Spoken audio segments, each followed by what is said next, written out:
సొంత పార్టీ ఎమ్మెల్యేల తీరుపై ముఖ్యమంత్రి కేసీఆర్ అసంతృప్తితో ఉన్నారా? ఆరోపణలు ఎదుర్కొంటున్న ఎమ్మెల్యేలపై నివేదికలు తెప్పించుకున్నారా? తీరు మార్చుకోకపోతే ఆ ఎమ్మెల్యేలపై చర్యలు తప్పవని ఇండికేషన్ ఇచ్చారా? అసలు టీఆర్ఎస్ లో ఏం జరుగుతోంది? ఎమ్మెల్యేల తీరుపై కేసీఆర్ సమీక్ష, ఎమ్మెల్యేల ఫోన్ హెచ్చరికలపై నిఘా, కొందరు ఎమ్మెల్యేల తీరుపై కేసీఆర్ ఆగ్రహం, తీరు మార్చుకోకపోతే వచ్చే ఎన్నికల్లో నో టికెట్, తీరు మార్చుకోవాలని సీరియస్ వార్నింగ్. 14 ఏళ్లుగా ఉద్యమ పార్టీగా ఉన్న టీఆర్ఎస్ ఇప్పుడు తెలంగాణ అధికార పార్టీగా 2 ఏళ్లు పూర్తి చేసుకోనుంది.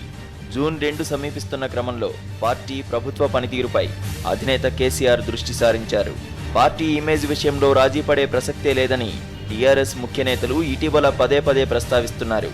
ఇటీవల కొందరు ఎమ్మెల్యేలు ఎమ్మెల్సీల తీరు వల్ల పార్టీకి నష్టం జరుగుతుందనే భావన టీఆర్ఎస్ నాయకత్వంలో వ్యక్తమవుతోంది. కొందరు ఎమ్మెల్యేలు ఫోన్ ద్వారా బెదిరింపులకు పాల్పడిన వ్యవహారాన్ని పార్టీ నాయకత్వం చాలా సీరియస్ గా తీసుకుంటోంది. ఈ ఆరోపణలపై కేసీఆర్ నివేదికలు తెప్పించుకున్నారని సమాచారం. అవినీతి రహితంగా తమ పాలన ఉంటుందని కేసీఆర్ అంటుంటే కొందరు ఎమ్మెల్యేల తీరుతో పార్టీకి చెడ్డ పేరు వస్తోందని టీఆర్ఎస్ నేతలు అంగీకరిస్తున్నారు. అవినీతికి అవకాశం ఉండరాదనే ఉద్దేశంతోనే ఎమ్మెల్యేల జీతాలు భారీగా పెంచిన విషయాన్ని నేతలు గుర్తు చేస్తున్నారు. ఇటీవల నల్గొండ, రంగారెడ్డి, మహబూబ్నగర్, కరీంనగర్, ఆదిలాబాద్ జిల్లాలకు చెందిన కొందరు టీఆర్ఎస్ ఎమ్మెల్యేలు సెటిల్మెంట్లకు పాల్పడడం, హెచ్చరికలు జారీ చేయడం వంటి సంఘటనలను టీఆర్ఎస్ నాయకత్వం తీవ్రంగా పరిగణిస్తోంది. పార్టీకి సంబంధించి 15 మంది ఎమ్మెల్యేల తీరు వివాదాస్పదంగా ఉందని సమాచారం. ఈ ఎమ్మెల్యేల వ్యవహార శైలి, కార్యకలాపాలకు సంబంధించి ఇతర వర్గాల నుంచి కూడా సమాచారం రావడంతో కేసీఆర్ అసంతృప్తి వ్యక్తం చేసినట్టు పార్టీ వర్గాలంటున్నాయి. కొంతమంది ఎమ్మెల్యేల కుటుంబ సభ్యుల తీరుపై కూడా కేసీఆర్ కు ఫిర్యాదులు అందినట్టు సమాచారం.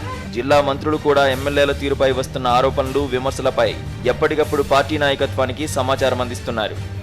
ఆరోపణలు ఎదుర్కొంటున్న ఎమ్మెల్యేలు తీరు మార్చుకోకపోతే కఠిన చర్యలుంటాయనే భావన ఎమ్మెల్యేల్లో కల్పించాలని కేసీఆర్ భావిస్తున్నారు. వచ్చే ఎన్నికల్లో ఇలాంటి ఎమ్మెల్యేలకు టికెట్ ఇచ్చే అవకాశం లేదనే మెసేజ్ ఇవ్వాలని టీఆర్ఎస్ భావిస్తుంది. పార్టీకి సంబంధించి జూన్ 2 తర్వాత కేసీఆర్ కీలక సమావేశం నిర్వహించనున్నారు. Narasimha Rao, principal correspondent.